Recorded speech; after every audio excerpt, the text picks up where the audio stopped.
अस्सलामु अलैकुम वरहमतुल्लाहि वबरकातुहू रशीद भाई। वलसलाम वलसलाम।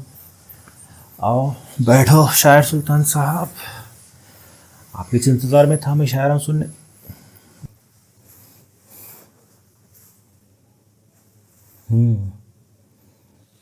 तो कैसे हैं आप रशीद भाई? मैं अच्छा हूँ, तुम्हें कैसे ही? जी माफ़ कीजिए, मैं समझा नहीं। तुम्हें कैसे ही पूछा? तुम्हें कैसे हैं मतलब शायद मैं उनको जानता नहीं हूँ। किनको जानते नहीं? जी माफ़ कीजिए, मुझे बिल्कुल समझ में नहीं आ रहा आप क्या पूछने की कोशिश कर रहे हैं। हाउ आर यू पूछ रहा हूँ भाई, कैसे ही? मैं तो ठीक हूँ, लेकिन आप सीधा सीधा पूछ सकते थे ना कि मैं कैसा हूँ। जैसे मैंने आपसे पूछा था आप कैसे हैं, तो आपको ये तोड़ मड़ोड़ कर पूछने की क्या ज़रूरत थी? तुम्हें कैसे हैं, मैं समझा नहीं। गुस्सा कहीं को कर रही सुल्तान भाई? रशीद भाई मैं गुस्सा नहीं कर रहा हूँ, लेकिन ये कौन सा लफ्ज़ है काइकू? मैं समझा नहीं, ये किस किस्म का गुस्सा है? आपको कुछ अलग महसूस हुआ क्या जब मैंने आपसे पहला सवाल किया था? नहीं भाई, कहीं को पूछा होता देखिए रशीद भाई, मुझे कुछ समझ में नहीं आ रहा। आप थोड़ा समझा सकते हैं मुझे ये काइकू इसका माना क्या है?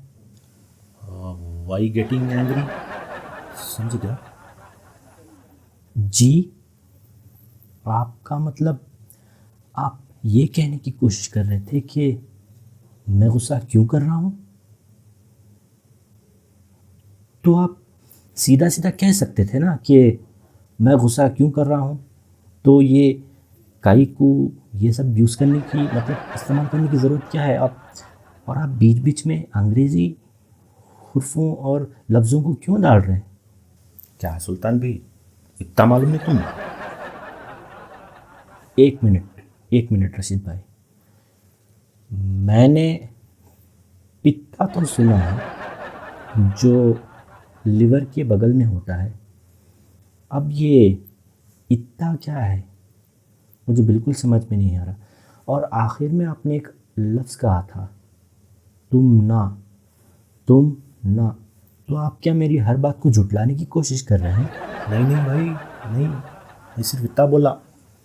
वही तो मैं भी जानने की कोशिश कर रहा हूँ। ये कह क्या रहे हैं आप? इत्ता भी नहीं मालूम तुम ना, क्या माना है इसका? This much you don't know, समझ गए? जी आप ये कहने की कोशिश कर रहे थे कि आप इतना भी नहीं जानते? वॉच। तो सीधा सीधा कह सकते थे ना आप। इतना घुमा फिरा कर, लंबा लंबा खींच कर, मुझे रंजिश में डालकर ऐसा परेशान करने की क्या ज़रूरत है? हाँ, ये सभी नक्को सिखाओ हम ना सुल्तान भाई, जाओ। जी माफ़ कीजिए, ये कोई नई ज़ुबान है क्या, सोबी और नक्को? मैं सोचा था कि आपसे उर्दू में गुफ्तगू कर रहा हूँ, लेकिन आप कोई नई ज़ुबान सोबी की बात कर रहे हैं। ये सोबी और नक्को कोई नई ज़ुबान है क्या? नहीं भाई, उर्दू चाहिए। माफ़ कीजिए, आप कहते चले जा रहे हैं और मुझे तो कुछ भी समझ में नहीं आ रहा। मतलब नको, डोंट टीच ऑल दिस, समझे ना? क्या मतलब? आपके कहने का मतलब है कि ये सब मत सिखाओ मुझे? वॉच। अरे तो आप सीधा सीधा भी कह सकते थे ना मुझे, इतना सब घुमा फिराने की क्या ज़रूरत थी? ये सब होना मंजे, होना सभी मंजे। अच्छा ठीक है, आप पहले बोल देते तो मैं ले आता। वैसे मैं कहता हूँ बरेली, मुरादाबाद और राजस्थान के मांझे बहुत अच्छे होते हैं। वैसे पतंगबाजी में तो मैं भी शौक़ रखता हूँ, घर में ही दो चार पड़े थे, अगर आप कहते तो ले आता। मांझे? कौन से मांझे? अभी आप ही ने तो कहा था कि ये होना सुब्बी मांझे, तो इसलिए मैंने बोला कि पतंग का मांझा? जी हाँ। और वैसे भी आपने मांझा नहीं बोला था, मांझे बोला था, तो शर्माइए मत। कोई बात नहीं, लगता है आपको पतंगबाजी का बहुत शौक़ है। तो जे शायर सुल्तान मंजे बोले तो मई मई। क्या आप ये कहने की कोशिश कर रहे थे कि ये सब चाहिए मुझे? तो आप सीधा सीधा कह सकते थे ना। इतना तोड़ मरोड़ के मुझे तो आपने परेशानी में डाल दिया, और आप इतना गुस्सा हो गए कि गुस्से में आपने मेरा नाम भूलकर आपके किसी साथी जय को कोसने लगे। जय बोले मई? अरे अभी तो आपने बोला है जय मंजे बोले, तो मैं तो लगता है आपको आपके साथी जय से बहुत परेशानी है, जिसकी वजह से आप उनको बार बार गुस्सा किए जा रहे हैं। बिना नाम के बोलती ना जी, उसको बोलिया मई। क्या आप जनाब कहने की कोशिश कर रहे थे? वॉच। तो आप सीधा सीधा कह सकते थे ना। हाँ, ये सब भी कर तू मैं अब। अच्छा ठीक है, मैं सिखाता हूँ आपको। तो क्या सिखाती? अभी तो आपने बोला हाउ, ये सब भी करती मैं, तो आपने मुझे पूछा, तो मैं, ये मेरा फ़र्ज़ बनता है कि आपको सिखाऊं, तो मैं सिखाता हूँ आपको। तो देखिए ये हाउ बोले तो हाउ, यस यस बोलिया मई। जी, यस बोलिया जी मई। आपका मतलब आप हाँ बोलना चाह रहे थे? वॉच। तो सीधा सीधा कहते ना। ये हाउ अंग्रेज़ी में बोल के मुझे परेशानी में डालने की क्या ज़रूरत थी? जी राजधानी एक्सप्रेस ज़रा हल्लू जाओ, बहुत फास्ट जा रही तुम्हें। एक मिनट, एक मिनट, ये लफ्ज़ मैंने कहीं सुना है। मुझे लगता है जब मैं स्टेशन से आ रहा था तो स्टेशन में एक कूली के सर पर जो सूटकेस रखा हुआ था किसी के मुंह पर लग गया, और वो शख्स ज़ोर ज़ोर से चिल्लाकर कन्नड़ में बोल रहा था नन हल्लू नन हल्लू। और जब मैंने उसके पास करीब में जाकर देखा तो उसने अपने दांत की तरफ इशारा करके कहा कि उसकी दांत पर चोट आई है। तो इसका मतलब आप ये कहना चाह रहे हैं कि आप मेरे दांत तोड़ देंगे अगर मैं खामोश नहीं रहा तो? नहीं नहीं नहीं भाई, मई वैसा नहीं बोलिया, वैसा नहीं बोलिया। क्या नहीं बोलिया वैसा? वही तो मैं बोल रहा हूँ। क्या मामा है हल्लू का? हल्लू? हल्लू बोले तो स्लो स्लो, हल्लू बोले तो स्लो जाओ बोला। क्या आप आहिस्ता बोलने की कोशिश कर रहे थे? वॉच। तो आप सीधा सीधा कहते ना रशीद भाई, इतना सब घुमा फिराने की ज़रूरत क्या है? जब से मैं आया हूँ आपसे गुफ्तगू में लगा हूँ, और आप हैं कि ऐसे ऐसे अल्फाजों का और लफ्ज़ों का इस्तेमाल कर रहे हैं कि मेरे तो पल्ले ही नहीं चढ़ रहा।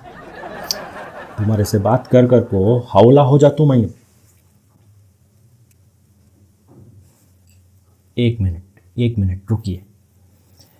देखिए, मुझे कौला तो पता है, जो फल वक्त से पहले तोड़ने पर जो होता है कौला, वो तो मैं जानता हूँ।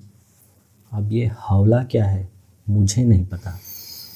हौला जी, हौला को तो पागल पागल हो जातू मैं। तो आप सीधा सीधा कहते थे ना कि आप परेशान होकर पागल हो रहे हैं। ये हौला कौला बोलने की ज़रूरत क्या है? ठीक है, कोई बात नहीं, कोई बात नहीं। देखिए रशीद भाई, मैं तो एक मकसद से आपके पास आया था। चुनांचे आपने मुझे दावत दी और कुछ अशार पेश करने के लिए मुझे यहाँ पर बुलवाया था। तो मैं एक काम करता हूँ, अपने मकसद को पूरा करके मैं आपको खुश करके यहाँ से चला जाता हूँ। लगता है उसके बाद शायद आपकी तबीयत थोड़ी ठीक हो जाए। चुनांचे आप मुझसे बहुत परेशान हो गए हैं, लेकिन एक तब्दीली तो करना चाहता हूँ मैं उसमें। चुनांचे आप मेरी बातों को सुनकर परेशान हो गए हैं। मैं 2 मिनट का वक्त चाहूँगा आपसे। मैं आया तो था अपने 4 अशार आपके सामने पेश करने के लिए, लेकिन चुनांचे आप अभी नाराज़ हैं, तो क्यों ना मैं 4 अशार आप ही की ज़बान में लिखकर आपको पेश करूं। मुझे लगता है आप सुनकर खुश हो जाएंगे। क्या कहते हैं? जी जी, 2 मिनट का वक्त दे सकते हैं मुझे? आराम से 5 मिनट लो, 5 मिनट लो। जी शुक्रिया। क्या मैं ये आपकी किताब इस्तेमाल कर सकता हूँ? लियो भाई। जी, बस 2 मिनट का वक्त दीजिए। ऐसे अशार सुनाऊंगा आपको, दिल खुश करके ही जाऊंगा। सिर्फ 2 मिनट।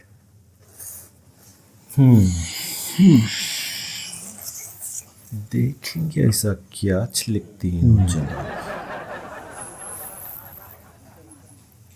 मुझे तो लगता है आज तक कौन भी हमारे शेरों में लिखा है, क्या लिख डालते हैं। देखेंगे क्या लिखती नो। ऐसा सरतर निकली क्या तभी भाई, इतना जल्दी इतना याद आ गया आपको? इतनी अच्छी है क्या हमारी जुबान? लिखो लिखो, देखेंगे क्या लिखते हैं।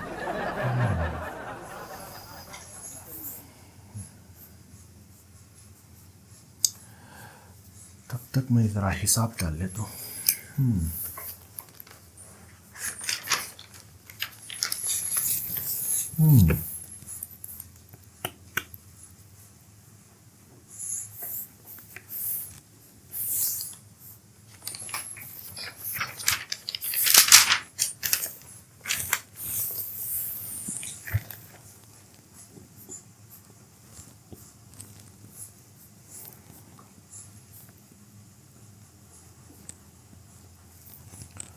होगा कि बहुत टाइम होगा इसका। जी रशीद भाई, मैंने लिख दिए हैं अशार। क्या आप सुनना चाहेंगे? सुनाओ भाई। अर्ज़ करूं? अर्ज है। तो सुनिए। पहला शेर आ रहा है। सुबह से बैठूं, लफ्ज़ों को देखिए आप, लफ्ज़ों को। सुबह से बैठूं तुम्हारे से बात करने के वास्ते, अलग अलग हैं तुम्हारे और मेरे रास्ते। ऐसा लगा रशीद भाई? अब दूसरा वाला देखिए। तुम्हारे बातां, अल्फाज पर गौर फरमाइए। तुम्हारे बातां सुन सुन को फुग्गी मेरी पिशानी, ये सौंपी देख को मालूम नहीं हो रहा है किसकी निशानी। तीसरा वाला आ रहा है, इससे भी ख़तरनाक है। क्या तो भी, गौर फरमाइए, क्या तो भी बक बक को ख़राब कर रही मेरा भेजा, अल्लाह के वास्ते नक्को कतरो मेरा कलेजा। अभी चौथा जो है इतना ख़तरनाक है, हमारी सारी गुफ्तगू का क्या बोलते हैं, सब कुछ इसी में है। गौर फरमाइए। मैं इधर कई कुछ आया कि ऐ मेरे मौला, मैं इधर कई कुछ आया कि अय मेरे मौला, दिमाग खराब कर को मैच बन गया सबसे बड़ा हौला। पसंद आया क्या आपको? बहुत बहुत ज़बरदस्त था सुल्तान साहब। अ, एक सच्ची बात बोलूं क्या आपको, ज़िंदगी में इतने शेरा सुना पढ़िया, फॉरवर्ड भी करया, लेकिन ये 4 अशार सुन को ना ऐसा लग रहा है बिरयानी में से कदबीर निकाल को धड़ाधड़ थप्पड़ मारते ना, खींच खींच को, वैसा दिख रहा है मेरे को। अल्लाह का शुक्र है कोई भी हमारी ज़बान में शेरा नहीं लिखा, अगर लिखता तो खून की नदियाँ बहते काना से। पहली बार जिंदगी में ऐसा लग रहा कोई सब्बल घुसा दिया दिल के अंदर। आप ही कोई शेर बोलो ना तुम्हारी ज़बान में, थोड़ा थोड़ा अच्छा तो महसूस होएगा मुझे। कुछ तो बोलो सुल्तान भाई, ठंडक पहुंचाने दिल को। मुझे महसूस हो रहा आपको कैसा लगे रहेगा जब मैं आपसे बात कर रहा था। माफ़ी चाहता हूँ अगर तकलीफ़ दे दिया रहूँगा तो। कुछ तो बोल को ठंडक पहुँचाओ मुझे, अब बहुत तकलीफ़ में है दिल, वो भी दूसरों को तकलीफ़ देके। ठीक है, लीजिए अर्ज़ करता हूँ। चुनांचे आपने दरख्वास्त की है तो सुनिए। अर्ज़ किया है, अब आप तशरीफ़ ले जाइए, अब आप तशरीफ़ ले जाइए, जो गुज़रे की दिल पे गुज़र जाएगी। तबीयत को होगी तलख़ चंद रोज़, बहलते बहलते बहल जाएगी। वाह, चिंग्या खुतबतुल्लाह कर डाले। जी, क्या कहा आपने?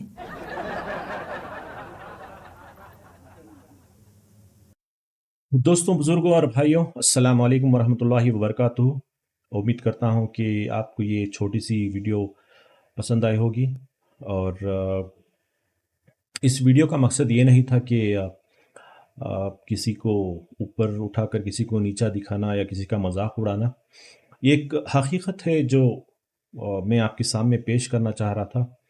और ये एक ही एपिसोड नहीं है, इंशाल्लाह आगे ऐसी कई एपिसोड्स आपको देखने को मिलेंगी। जैसे मैंने कहा था, इस चैनल पे सिर्फ हम सीखेंगे। चुनांचे हर वीडियो को अगर मैं इसी तरह बैठकर आपको एक लेक्चर की तरह पेश करूं तो शायद उतनी ख्वाहिश से देखने का मन नहीं करेगा। तो इसीलिए मैंने पहले भी कहा था आपसे मेरी इंट्रोडक्शन वीडियो में कि पेश करने का तरीक़ा थोड़ा अलग होगा, क्योंकि सीखने में अगर आसानी हो तो सीखने के लिए हर कोई पसंद करेगा। इसीलिए ये एक छोटा सा नमूना था जो मैंने सोचा कि आपके सामने पेश करूं, और उम्मीद करता हूं कि आपको पसंद आया होगा। जैसे मैंने कहा, ये बस कुछ सिखाने के लिए आपके सामने अपनी अपने तरीके से आपके सामने पेश किया हूं। उम्मीद करता हूं पसंद आया होगा आपको।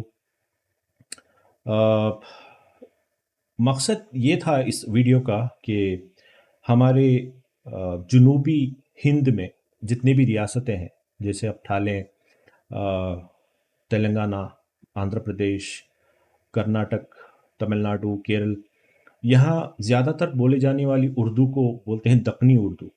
और जैसे ही हम शुमाल की तरफ जाते हैं, शुमाली हिंद, उत्तर प्रदेश, कश्मीर, बिहार, इन जगहों पर आप जो उर्दू देखेंगे ना, दिल्ली को भी आप मिला सकते हैं। ज़्यादा से ज़्यादा जो भी शुमाली रियासतें हैं, वहाँ बोले जाने वाली उर्दू साफ़ उर्दू है। बाज़ दफ़ा वहाँ से जब लोग यहाँ आते हैं, उन्हें ये महसूस होता है कि वो जैसे ही उर्दू में गुफ्तगू करने के लिए शुरू करते हैं, उन्हें ये एहसास होता है कि हम जो बात कर रहे हैं यहाँ जुनूबी हिंद में, वो उर्दू नहीं है। ऐसी ऐसी लफ्ज़ों को हमने यहाँ वहाँ से ले रखा है, तो बात करते वक्त ज़्यादातर दिक्कत पैदा हो जाती है। तो बस मकसद ये था कि इस वीडियो के ज़रिए जो भी लफ्ज़ मैंने इस वीडियो में इस्तेमाल किए हैं उसका सही इस्तेमाल भी मैंने वीडियो में ही बताया है। तो मैं फिर एक बार उसको यहाँ पे लाकर वक्त ज़्यादा आपका लेना नहीं चाहता।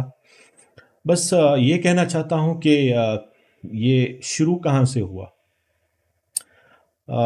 जब 15वीं सदी में ज़्यादातर रियासतें छोटी छोटी टुकड़ियों में बटी थी, तो लोगों का यहाँ से वहाँ, वहाँ से यहाँ आना जाना मेल जोल लगा रहता था।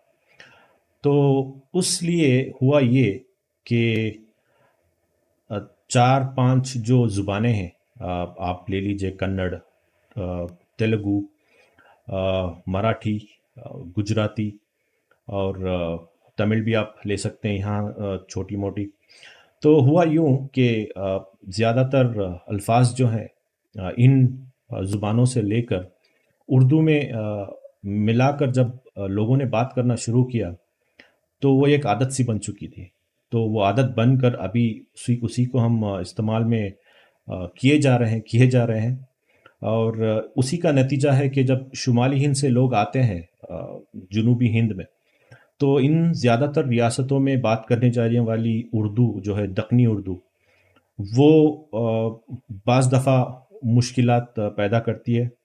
जैसे आपने वीडियो में देखा कि गुफ्तगू में जब अ, हमारे रशीद भाई ने यहाँ दक्कनी उर्दू में अपनी तरह से गुफ्तगू करने की कोशिश की, तो बहुत मुश्किलात का सामना करना पड़ा उनको, और यहाँ तक कि अंग्रेज़ी ज़बान का भी इस्तेमाल करना पड़ा, बस ये समझाने के लिए कि वो कहने की कोशिश क्या कर रहे हैं। तो चूँकि आपने देखा किन-किन लफ्ज़ों को इस्तेमाल किया है, उसका सही मतलब क्या है और उसका सही लफ्ज़ क्या है, उसकी जगह जो हम इस्तेमाल कर सकते हैं।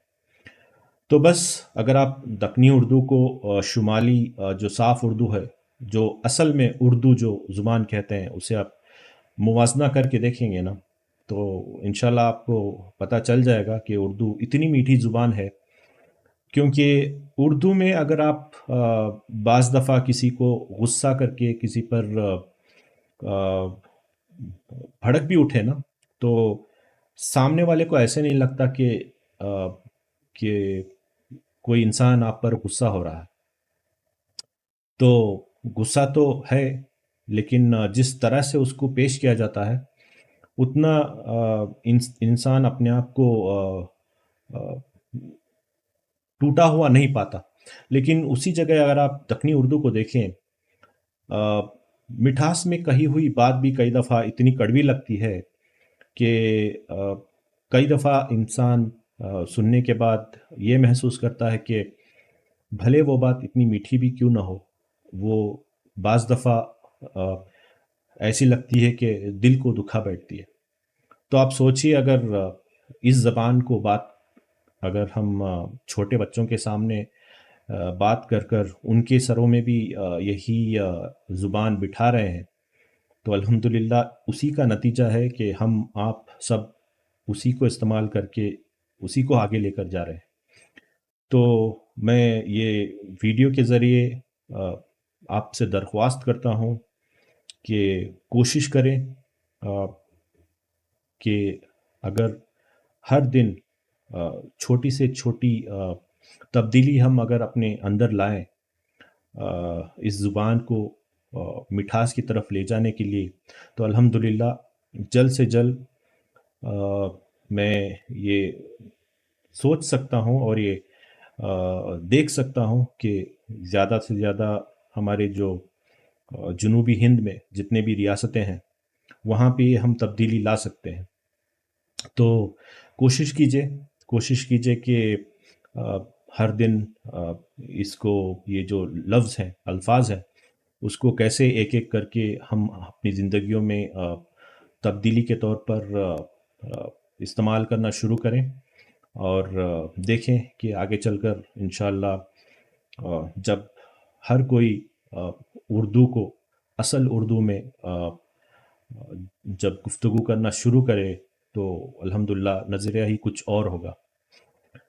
तो बस इस वीडियो का मकसद यही था। अगर इस वीडियो के ज़रिए किसी को ठेस पहुंची है, किसी को तकलीफ़ हुई है, तो जैसे मैंने कहा था अपनी पहली वीडियो में, थोड़े लोगों को तकलीफ़ होगी, थोड़े लोगों को परेशानी होगी, लेकिन वो इसलिए नहीं कि किसी को ठेस पहुंचाने का इरादा है या किसी को गुस्सा दिलाने का इरादा है। इरादा तो बस ये है कि तब्दीली लाना और किस तरह से हम अपने आप को बदल कर अपने ज़िंदगियों को, अपने मुआशरे को और अपने मुल्क को बदलें। तो बस इसी नीयत के साथ ये वीडियो मैं आपके सामने पेश करने की कोशिश किया हूँ। उम्मीद करता हूँ कि आपको पसंद आई होगी। देखिए इंशाअल्लाह, जैसे मैंने कहा, अगर कुछ बदलना है तो पहले हमें बदलना है। अगर हम नहीं बदलेंगे तो कुछ नहीं बदलेगा। तो इंशाअल्लाह अगली वीडियो में फिर से मिलेंगे हम। और जैसे मैंने कहा, ये एक ही एपिसोड नहीं है, इसकी कई एपिसोड आने वाली हैं। तो मैं इन चीज़ों को आपके सामने इस तरह से सिखाऊंगा जैसे आपने इसी वीडियो में देखा है। तो गौर गौर से देखिए इस वीडियो को, गौर से सुनिए इन अल्फाजों को। और इसी वीडियो में हर अल्फाज आई मीन हर लफ्ज़ का सही लफ्ज़ दिया गया है, जिसकी बनिस्बत आप अपनी कहे जाने वाली दक्कनी उर्दू को इंशाअल्लाह जो असल उर्दू है, जिसे असलियत में उर्दू बोलते हैं, वो इंशाअल्लाह जल्द से जल्द बोलना सीख जाएंगे। तो इंशाअल्लाह दुआ में याद रखिए। और अगर आपको मेरी वीडियोस और मेरे प्रोग्राम्स पसंद आ रहे हैं तो मेरे चैनल को सब्सक्राइब कीजिए और लाइक करना ना भूलिए। और चूँकि ये ऐसा चैनल है जहाँ पे सिर्फ़ और सिर्फ सीखने के लिए हम यहाँ जुड़ेंगे, तो ज़्यादा से ज़्यादा आप अपने दोस्त अहबाब में, अपने व्हाट्सएप ग्रुप में, अपने इंस्टाग्राम पर जहाँ हो सके वहाँ शेयर कीजिए। जितनी ज़्यादा इसकी पहुँच होगी, उतनी ज़्यादा हम तब्दीली ला सकते हैं इंशाअल्लाह। तो जाने से पहले बस मैं यही कहूँगा कि अपनों में रहिए, अपने घर वालों के साथ मोहब्बत, इज़्ज़त और चाहत के साथ खुशहाल ज़िंदगी बसर कीजिए।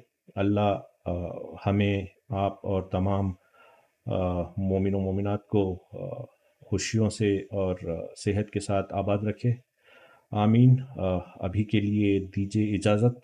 मैं आपसे अगली वीडियो में फिर से मिलता हूँ इंशाअल्लाह। खुदा हाफ़िज़।